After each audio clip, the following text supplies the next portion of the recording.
आइए सुनते हैं दिवाली की कथा। किसी नगर में एक साहूकार रहता था। उसकी एक बेटी थी। वह रोजाना घर के सामने लगे पीपल के पेड़ पर जल चढ़ाती थी। उस पीपल में लक्ष्मी जी का वास था।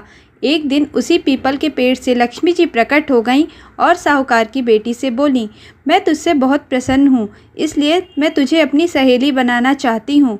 साहूकार की बेटी बोली, क्षमा कीजिए, मैं अपने माता पिता से पूछ कर ही बताऊंगी कि मैं आपकी सहेली बन सकती हूँ या नहीं।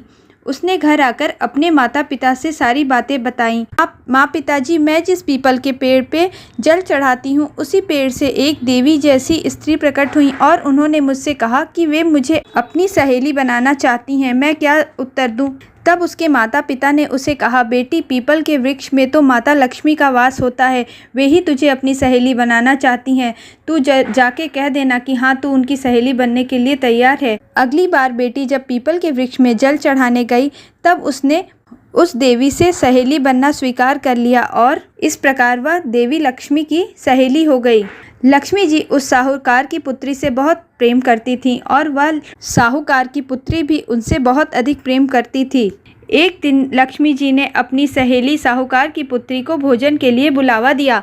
जब साहूकार की बेटी भोजन करने के लिए लक्ष्मी जी के यहाँ पहुँची तो लक्ष्मी जी ने उसे सोने चांदी के बर्तनों में खाना खिलाया, सोने की चौकी पर बिठाया और उसे बहुत सारे कीमती और रेशमी कपड़े पहनने और ओढ़ने के लिए दिए। इसके बाद लक्ष्मी जी ने कहा कि कुछ दिनों बाद मैं तुम्हारे यहाँ आऊँगी। साहूकार की बेटी ने हाँ कर दी और अपने घर चली आई। उसने जब सारी बातें अपने माता पिता को बताई तो वे बहुत प्रसन्न हुए, लेकिन कुछ सोचकर बेटी उदास होकर बैठ गई। जब साहूकार ने इसका कारण पूछा तो उसकी बेटी ने कहा, लक्ष्मी जी का वैभव तो बहुत बड़ा है, उन्होंने तो मुझे सोने चांदी के बर्तनों में खाना खिलाया, मैं उन्हें कैसे संतुष्ट कर सकूंगी। तब साहूकार ने अपनी बेटी को समझाया, बेटा, लक्ष्मी जी तो सच्ची श्रद्धा और प्रेम से प्रसन्न होती हैं।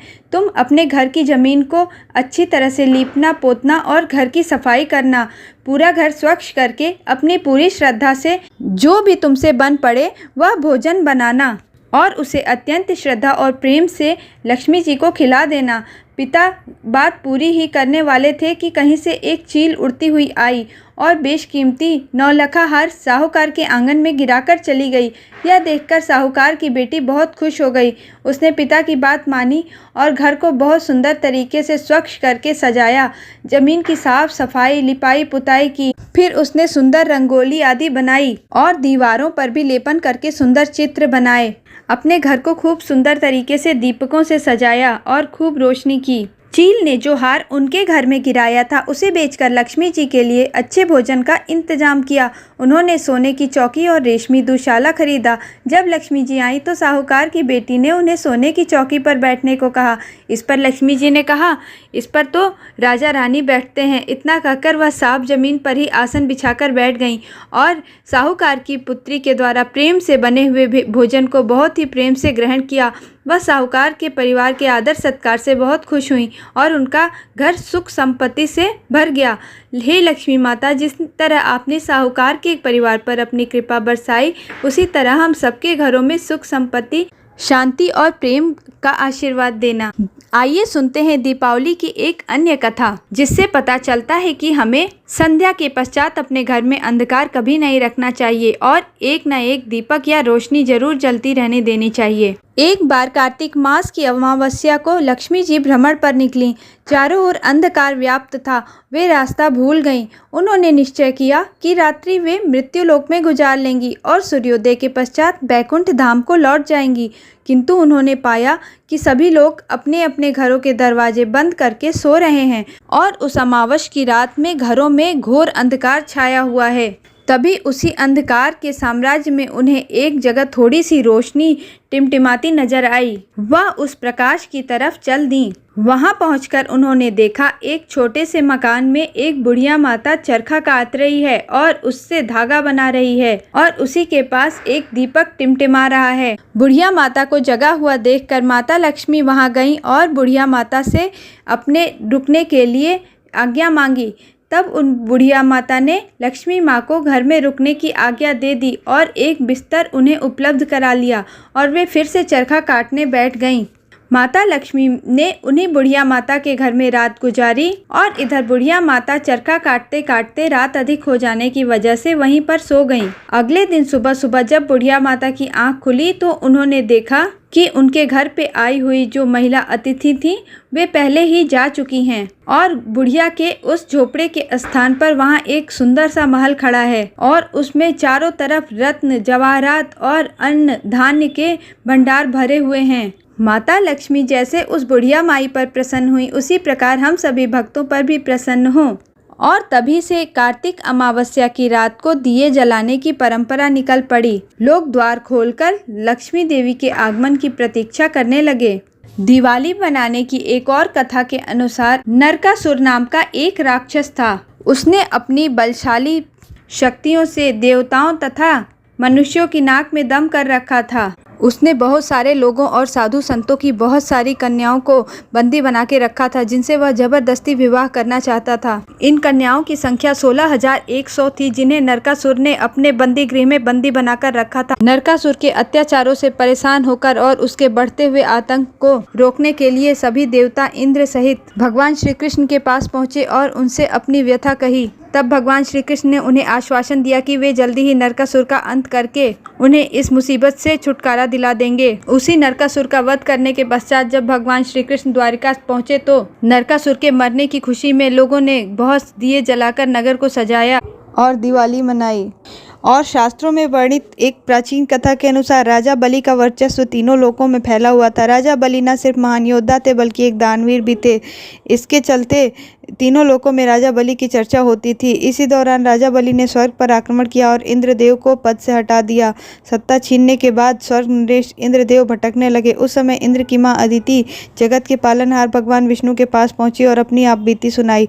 माँ अदिति को दुखी देखकर भगवान विष्णु ने कहा, हे माता, आप चिंता न हो, भविष्य में मेरा ही जन्म आपके गर्भ से होगा। उस समय इंद्रदेव को पुनः स्वर्ग की गद्दी वापस मिल जाएगी, अतः आप प्रसन्न होकर सही समय का इंतजार करें। कालांतर में माँ अदिति ने भगवान विष्णु की कठिन आराधना की। माँ अदिति की तपस्या से प्रसन्न होकर भगवान विष्णु ने वामन अवतार लिया। भाद्रपद माह के शुक्ल पक्ष की द्वादशी तिथि को भगवान विष्णु ने वामन अवतार लिया था। कुछ समय बाद शुक्राचार्य की सलाह पर बलि ने अश्वमेघ यज्ञ का आयोजन करवाया। यज्ञ के सफल हो जाने पर बलि तीनों लोकों का विजेता बन जाता। इस अश्वमेघ यज्ञ की सफलता के लिए राजा बलि ने तीनों लोकों को आमंत्रण भेजा। आमंत्रण पाने के बाद भगवान विष्णु भी वामन अवतार में पहुंचे और वामन ब्राह्मण का राजा बलि ने खूब आदर सत्कार किया।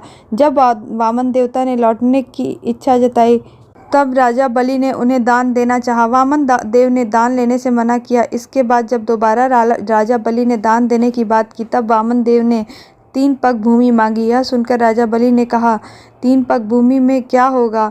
तब भगवान विष्णु ने 1 पग में भूमि, 2 पग में आकाश को नाप लिया। तीसरे पग को रखने के लिए भूमि ही नहीं बची। तब वामन देव राजा बलि की तरफ देखने लगे।